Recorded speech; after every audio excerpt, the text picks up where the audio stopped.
Bueno, en las clases anteriores venimos viendo cómo el derecho internacional privado tiene normas de jurisdicción, es decir, que designan los tribunales que van a tener jurisdicción internacional para conocer en un caso, y normas de derecho aplicable. Y que respecto de las normas de derecho aplicable, vimos que había muchos métodos normativos. Conocimos el método indirecto o conflictualista, que es un poco el método clásico del derecho internacional privado, por mucho tiempo exclusivo del derecho internacional privado, el método directo o sustantivista y el método exclusivista. Respecto del método indirecto, vamos a comenzar a ver que nos encontramos que a veces presenta algunos problemas.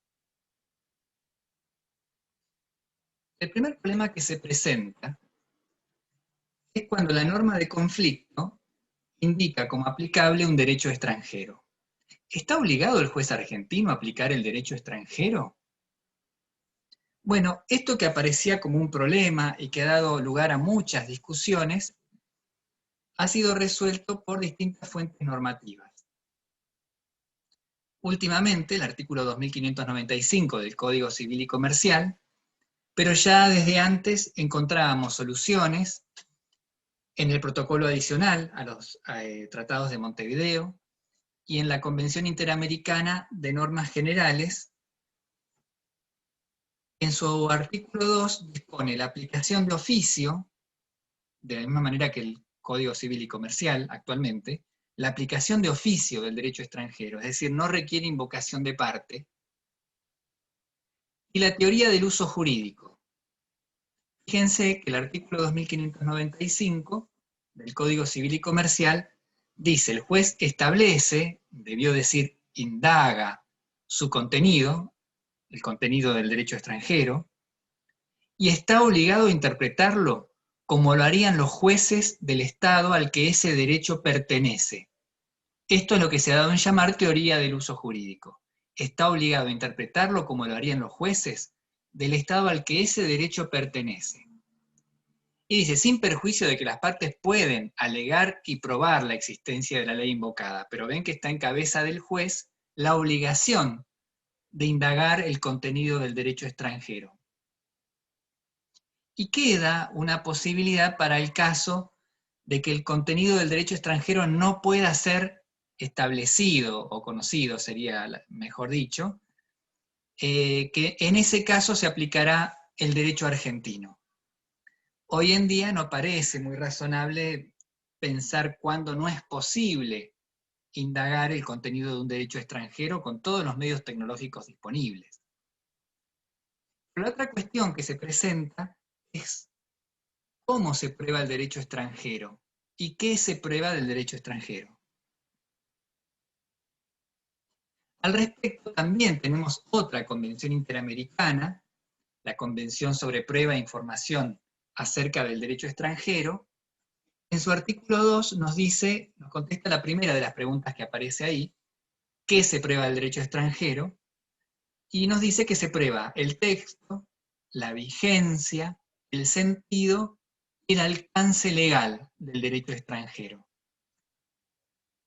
¿Y cuál es decir, cómo se prueba, cuáles son los medios de prueba? Amplitud. Fíjense que dicen los medios que resulten idóneos según la ley del Estado 1, es decir, el Estado que requiere la información del derecho extranjero, y el Estado 2, el Estado cuyo derecho resulta aplicable, que va a ser el que va a colaborar en la información de ese derecho extranjero. En particular, y a modo ejemplificativo, la Convención Interamericana dice que, por ejemplo, pueden ser medios de prueba idóneos la prueba documental, la prueba pericial y la prueba informativa. Documental, copias certificadas de textos legales, con indicación de su vigencia, pueden ser precedentes judiciales. Pericial, dictámenes de abogados o de expertos en ese derecho que se pretende conocer.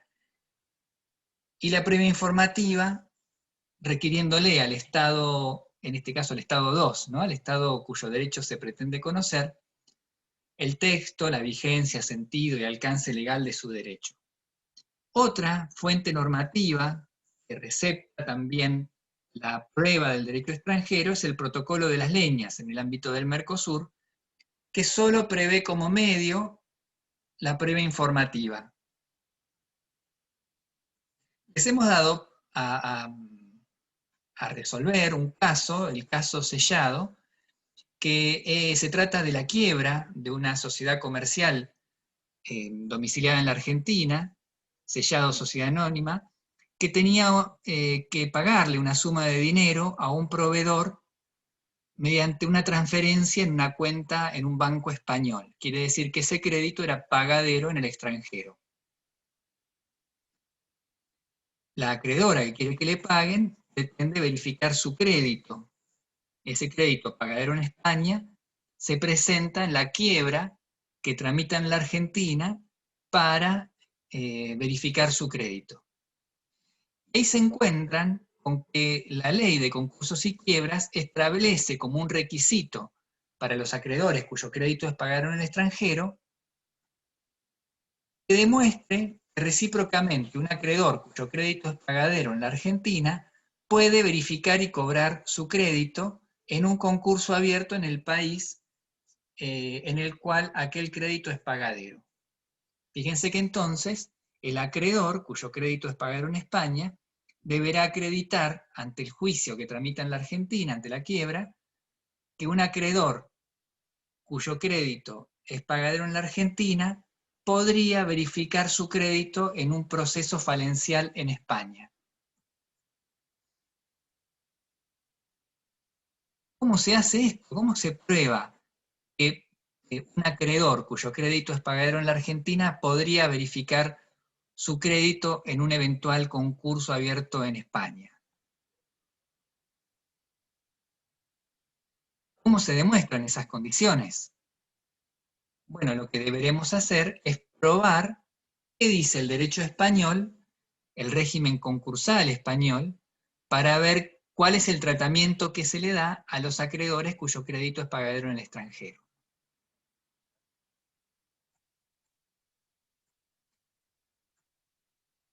Para encontrar la fuente normativa, para ver de qué modo obtenemos la prueba del derecho español, nos encontramos que España es parte de esta Convención Interamericana sobre prueba e información del derecho extranjero.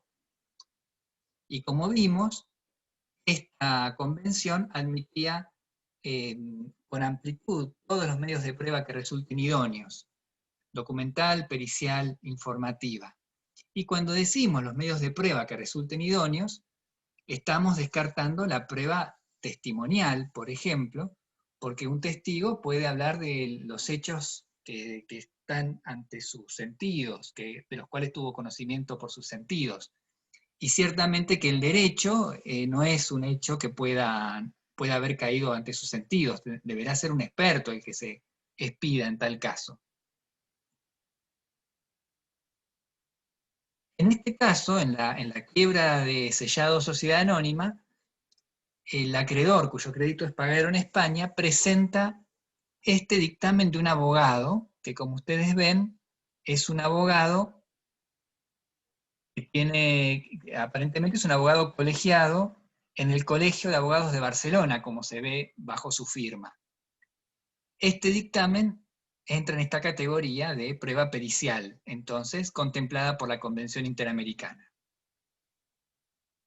Y fíjense que en el dictamen este abogado español, está diciendo que los acreedores argentinos, cuyo crédito sea pagadero en la República Argentina, pueden verificar y cobrar su crédito en iguales condiciones que los nacionales españoles, en expediente de suspensión de pagos o de quiebra que se tramiten ante jurisdicción española.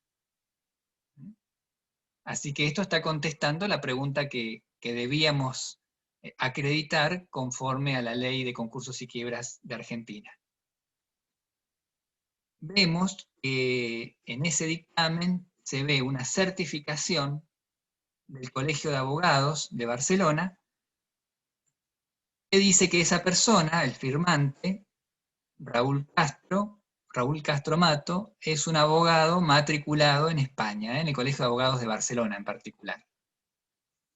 Vemos si esta prueba cumple con los requisitos establecidos por la Convención Interamericana. Bueno, recordemos que debía acreditarse el texto, la vigencia, el sentido y el alcance legal del derecho extranjero. Al respecto vemos que en el dictamen sí hablaba de la vigencia, que esa ley está vigente.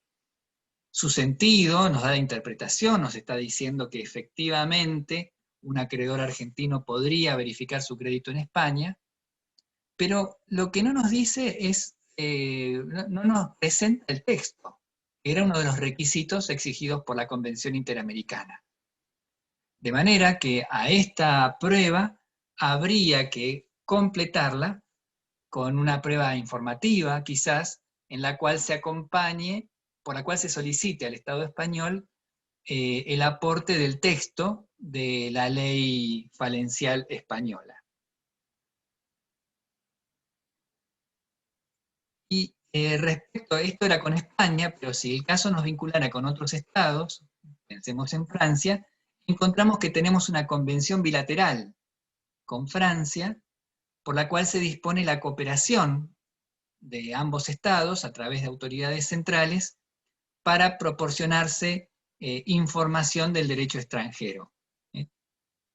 Informaciones sobre la legislación, jurisprudencia, testimonios de fallos. Ahí establece el artículo 9 de este convenio bilateral.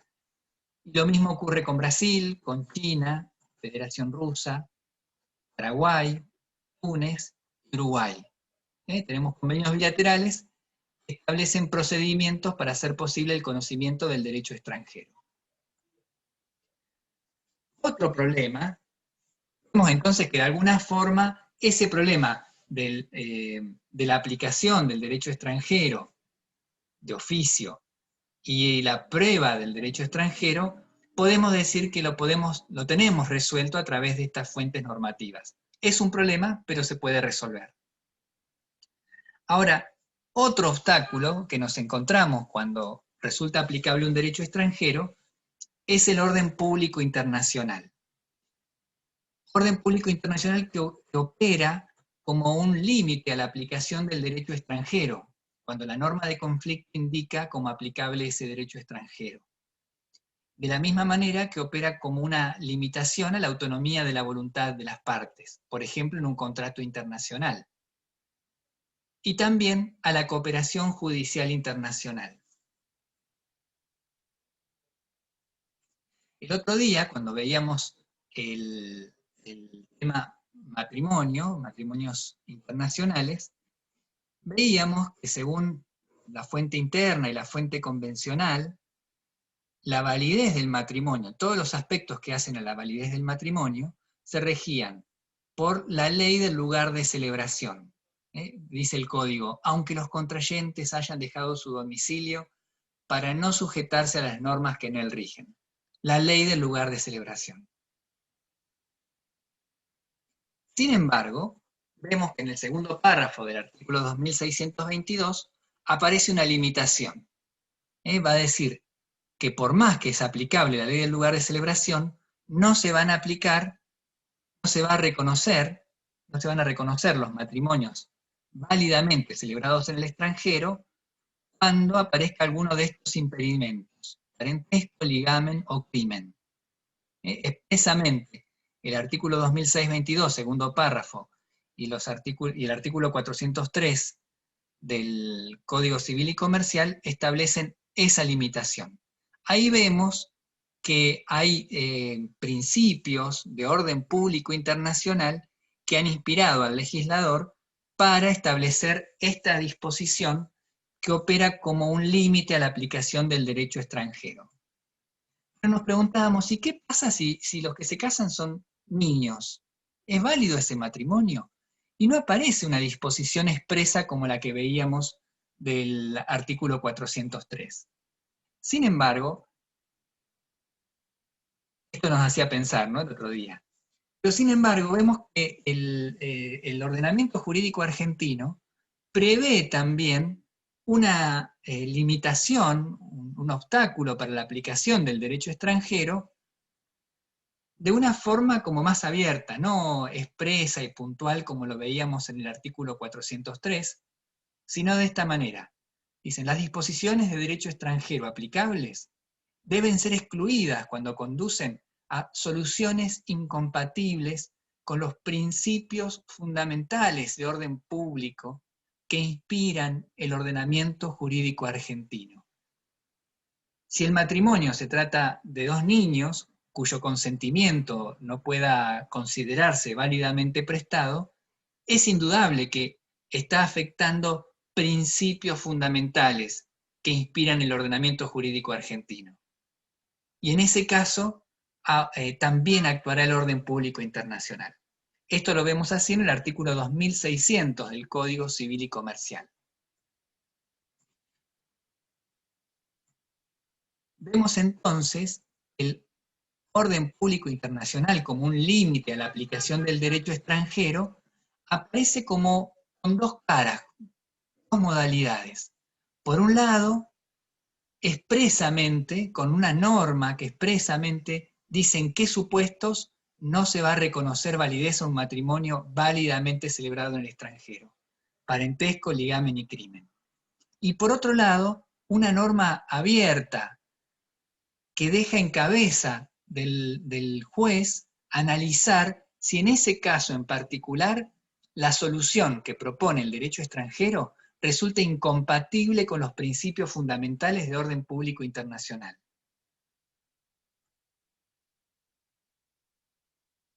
Por ejemplo, la familia, el libre consentimiento, si son dos niños los que están contrayendo nupcias, es probable que estos principios fundamentales se vean afectados. Vemos entonces cómo son dos modos de protección del orden público internacional. Uno a través de normas expresas, prediseñadas por el legislador, a priori. Y por otro lado, como un conjunto de principios, que tendrá que valorar el juez si en el caso concreto son vulnerados. Va a ser a posteriori el juez el que va a ver si ese caso en particular, si en ese caso particular las soluciones del derecho extranjero afectan principios fundamentales del ordenamiento jurídico argentino.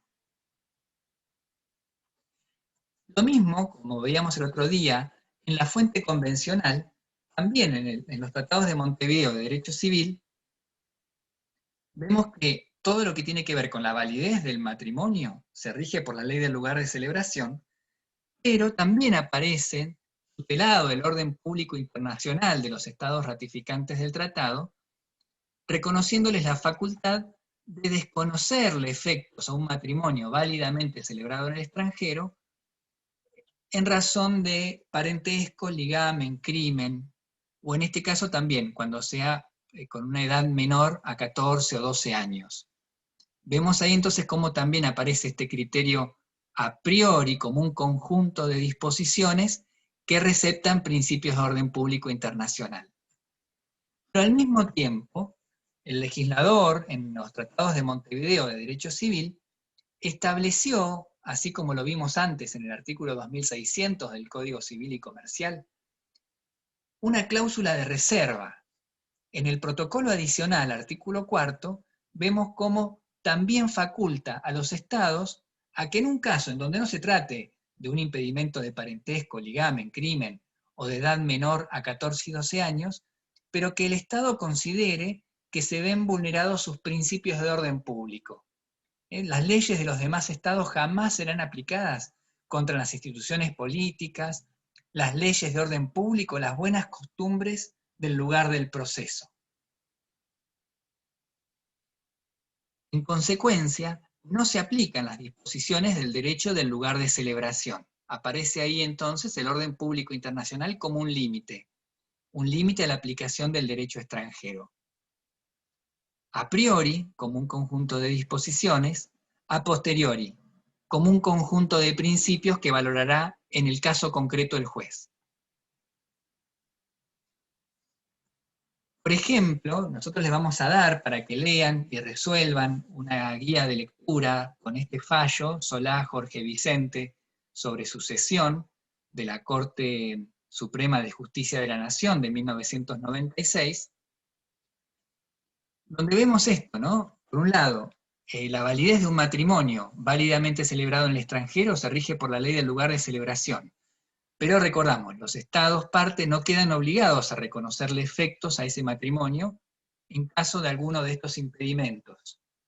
En ese caso, vamos a ver que el impedimento era de ligamen, pues este señor no había disuelto su matrimonio con la separación conforme ley 2393 en la Argentina.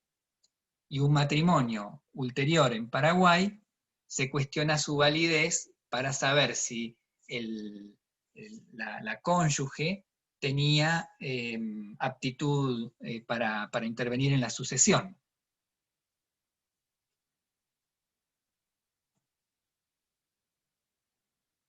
En consecuencia, lo que debe analizarse es si ese segundo matrimonio celebrado en Paraguay lesiona principios de orden público internacional argentino. Y lo que se ve claramente con ese fallo es una característica del orden público internacional, que es su variabilidad, en razón de que el orden público internacional va cambiando como van cambiando los valores de una sociedad.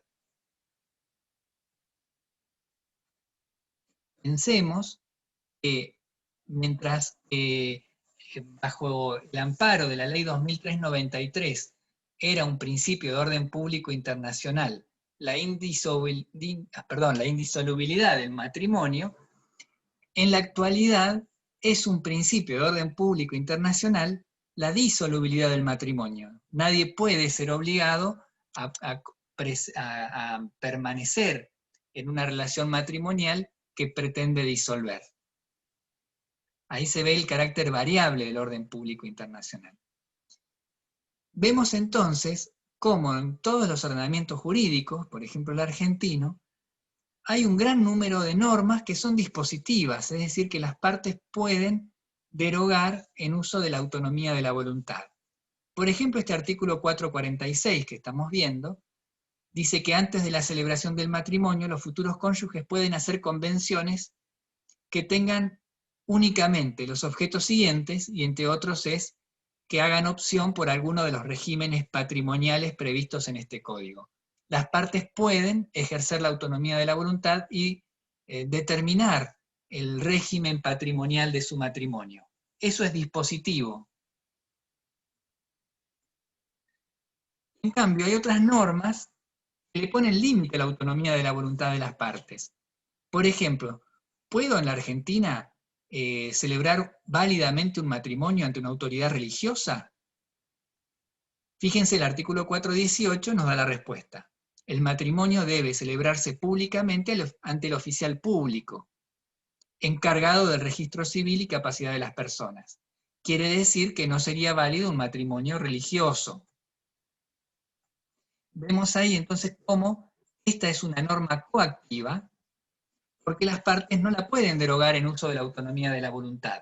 Por más que los contrayentes acepten contraer nupcias ante una autoridad religiosa, no tendrá valor esa decisión y ese matrimonio no será válido. Esa es una norma no dispositiva, una norma coactiva.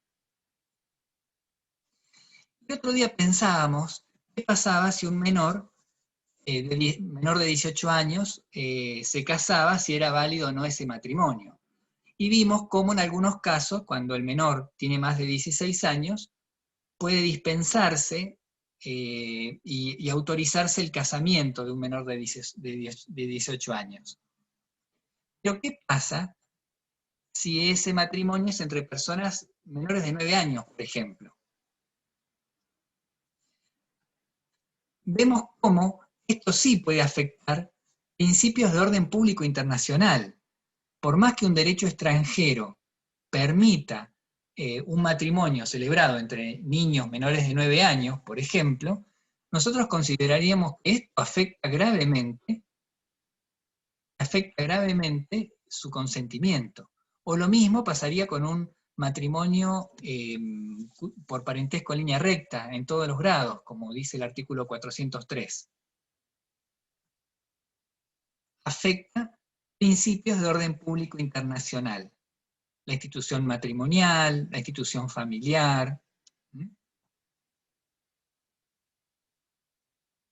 Vemos entonces cómo algunas situaciones son dispositivas, las partes pueden disponer en uso de la autonomía de la voluntad, otras, las partes no pueden disponer, pero si hubiera un matrimonio válidamente celebrado ante una autoridad religiosa, por ejemplo, en Israel, donde las normas del lugar de celebración admiten esa forma, ese matrimonio válidamente celebrado en el extranjero, debiéramos considerarlo válido.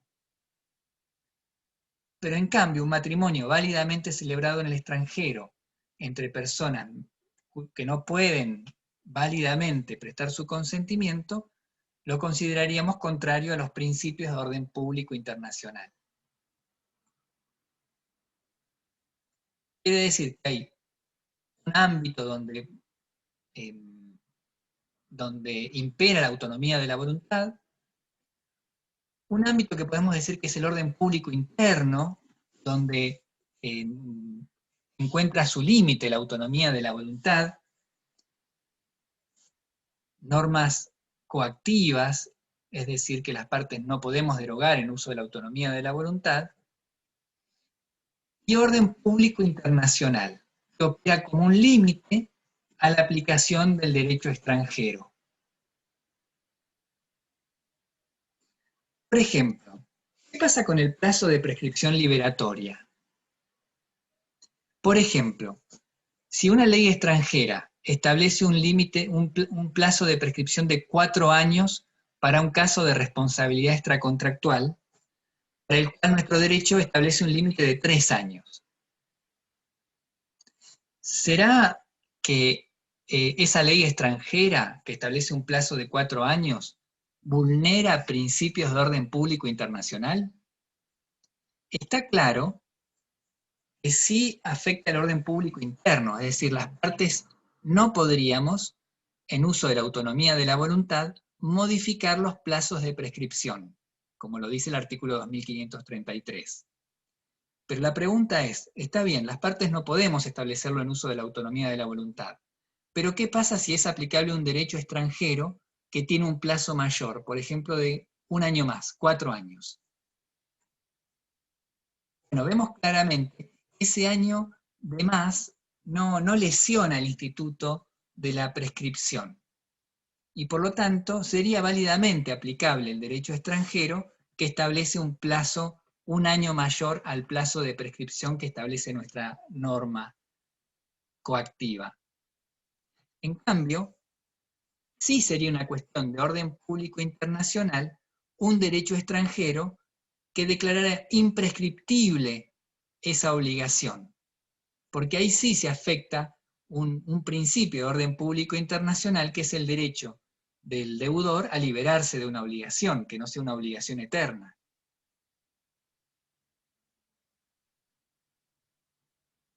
Otra cuestión para pensar, si estamos en el ámbito de la autonomía de la voluntad, del orden público interno como límite a la autonomía de la voluntad, o de orden público internacional, es si en un caso se ve afectada la garantía del debido proceso.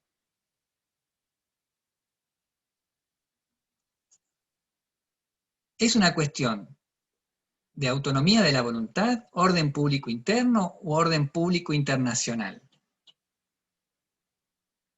Bueno, vemos que la garantía de debido proceso aparece entre las garantías constitucionales. Y esto nos da la idea de que efectivamente afecta el orden público internacional. Del mismo modo, podríamos seguir pensando otras situaciones en las cuales pueda haberse afectado el orden público internacional,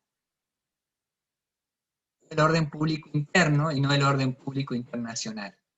Aún cuestiones que son de imperio de la autonomía de la voluntad de las partes.